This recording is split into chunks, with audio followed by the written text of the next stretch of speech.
बहुत सारे लोग ऐसे होते हैं जो शास्त्रों में लिखी हुई बातों के आधार पर गलत चीज़ को सही सिद्ध करते हैं, और वो शास्त्रों के जो श्लोक्स होते हैं या वहाँ पे लिखे हुए जो भी चीज़ें होती हैं उससे पता चलता है कि हाँ ये तो मैच हो रहा है। तो ऐसा क्यों करते हैं लोग?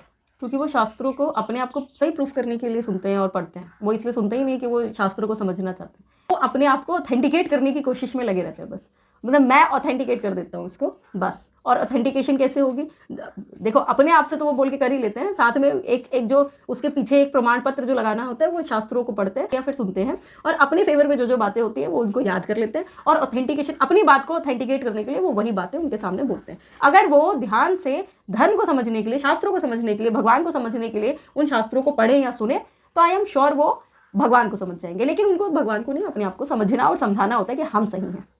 ये बिल्कुल वैसा ही है कि हर चीज़ के दो पहलू होते हैं, बस ये वाला तो आपको दिखा दिया जाता है, ये वाला दिखाया ही नहीं जाता क्योंकि आप देख नहीं सकते ना। तो इससे मैं यही पता चला कि जो लोग शास्त्रों के थ्रू अपनी बात, गलत चीज़ को सही साबित कर रहे हैं, वो आपको शास्त्रों का सही मतलब ही नहीं बता रहे हैं। तो करना क्या है? खुद पढ़िए शास्त्रों को। स्व अध्ययन सबसे इम्पोर्टेंट है। बिना स्व अध्ययन के आपको कभी शास्त्र नहीं समझ आएंगे। और जो स्व अध्ययन है वो अपने आप में ही एक शिष्य और गुरु का प्रोसेस है। आपके जो शास्त्र हैं वो गुरु हैं और आप जो हैं उनके शिष्य हैं। ऐसे अगर इस सोच के साथ आप अगर शास्त्रों को ग्रहण करेंगे तो बिल्कुल आपको वो समझ आएंगे। अदरवाइज आपको शास्त्रों का गलत मतलब बता बता के बेवकूफ़ बनाया जाएगा, और आपको ऐसा लगेगा कि शास्त्र में ही ये लिखा है। आपको ऐसा भी लगेगा कि आप ही सही हैं। बिल्कुल। जय श्री राम। जय श्री राम।